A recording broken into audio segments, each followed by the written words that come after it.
সেদিন বাড্ডার মোড়ে আমাদেরকে পুলিশ থামিয়ে দিয়েছিল। আজকে আরো বহুদূর এগিয়ে এসেছি। পরের বার এখানে থামবো না, দূতাবাসে ঢুকে যাবো ইনশাআল্লাহ।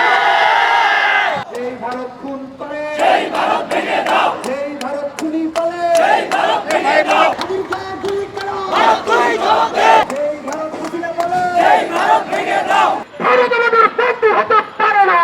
কাঙ্ক্ষিত উদ্দেশ্য আমাদের লক্ষ্য পূরণ করতে পারেনি এই সরকার। এই সরকার একটি ব্যর্থ সরকার। এই সরকারের উচিত ছিল সোজা কথা আওয়ামী লীগের উপর একটা হত্যাযজ্ঞ চালানো। যেই আওয়ামী লীগগুলা ছিল অপরাধী, কোনো নিরপরাধ আওয়ামী লীগের কথা আমি বলতেছি না। যেসব আওয়ামী লীগ মূলত বাংলাদেশকে ভারতের একটি আগ্রাসনীয় রাষ্ট্র হিসেবে তৈরি করতে চেয়েছিল, সেই আওয়ামী লীগগুলোকে ধরে ধরে হত্যা করা দরকার ছিল। বিনিময়ে এই রাষ্ট্র একটি সুষ্ঠু রাষ্ট্র পরিণত হতো। কিন্তু আমরা দেখেছি এই সরকার একটি ব্যর্থতার পরিচয় দিয়েছে চরমভাবে। এই চরম ব্যর্থতার একমাত্র দায় আজকে আওয়ামী লীগ খুনিরা ভারতে গিয়ে ট্রেনিং করে, ভারতে গিয়ে অস্ত্রবাজি করে, তারা বাংলাদেশে আয়া সেই কৌশলগুলো বাস্তবায়ন করে। এই কৌশলগুলো হচ্ছে রয়ের কৌশল। এই কৌশলগুলো হচ্ছে হাসিনাকে ফিরিয়ে আনার কৌশল।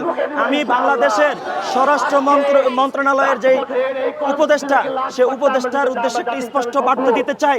আপনি কি সন্ত্রাসী বন্ধ করার জন্য আর কি শক্তিশালী হাত নাই আপনার? এসব মিডিয়াবাজি কইরা আর কয়দিন খাইবেন? এই লুলামি কইরা আর কয়দিন খাইবেন? এই দেশে থাকতে হইলে অস্ত্র নিয়ে থাকতে হবে। এই দেশে থাকতে হইলে শক্ত জবাব দিয়ে থাকতে হবে। এই দেশে আর মূলা ঝুলানোর রাজনীতি চলবে না। সাথী এবং বন্ধুগণ, এই বছর অগাস্ট মাসের 6 তারিখ খুনি হাসিনাকে ফেরতের দাবিতে আমার দল জাকপার পক্ষ থেকে ভারতীয় দূতাবাস ঘেরাও করতে এসেছিলাম। সেদিন বাড্ডার মোড়ে আমাদেরকে পুলিশ থামিয়ে দিয়েছিল। আজকে আরো বহুদূর এগিয়ে এসেছি।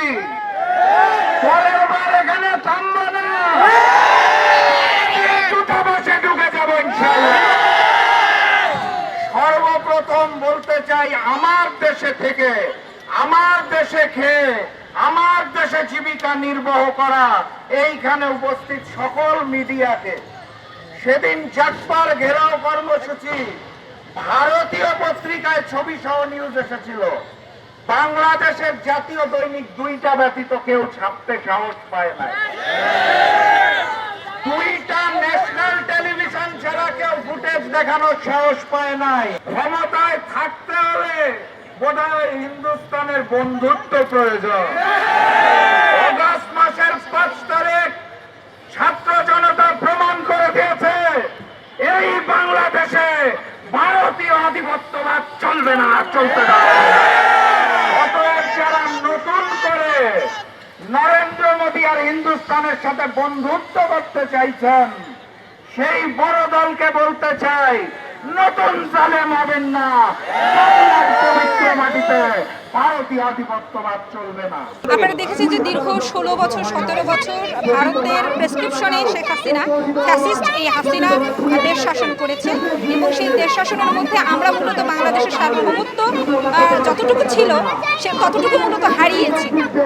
সীমান্তে গণহত্যা, আর তারপর দেখেছেন যে আপনারা এই যে ধনীদেরকে আশ্রয় দেওয়া ভারতের একটি কমন আচরণ, এই যে এই প্রেসক্রিপশনে দেশ চালানোর চেষ্টা করছে, সেটিকে মূলত রুখে দিতে আমাদের আজকের এই কর্মসূচি। আমাদের একটা ন্যায্য অধিকার নিয়ে যে ভারতীয় আগ্রাসনবাদ আমাদের বাংলাদেশের উপরে এমনভাবে প্রভাব বিস্তার করছে যেন আমাদের এদেশের স্বাধীনতা বলতে কিচ্ছু নাই। আমরা এদেশে ভারতের আগ্রাসনের কাছে জিম্মি। আমরা ভারতের আগ্রাসনের জিম্মি হতে চাই না, আমরা ভারত থেকে মুক্ত হতে চাই। এজন্য ভারত যেন আমাদের উপরে কোনো নেতৃত্ব বা হেজিমনি দেখাতে না আসে। আমাদের বাংলাদেশের যে স্বৈরশাসক প্রধানমন্ত্রী শেখ হাসিনা, তাকে ভারত যে আমাদের বাংলাদেশ আসতে দিচ্ছে না, আমরা এদেশে তাকে ফাঁসি রায় দেওয়া হয়েছে।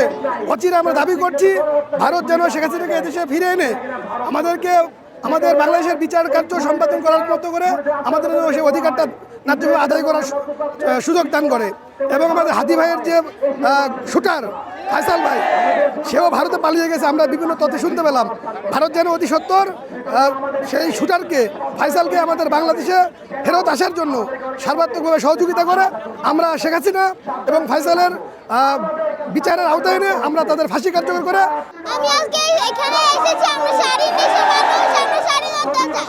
অন্য দেশে এসে বলবে না যে তোমরা এটা করো ওইটা করো, এটা আমরা চাই না, কারণ এটা আমরা স্বাধীন মানে আমরা চাই না ইন্ডিয়ান রাষ্ট্রদূত এখানে থাকতে। Next level, well done, side by side, free.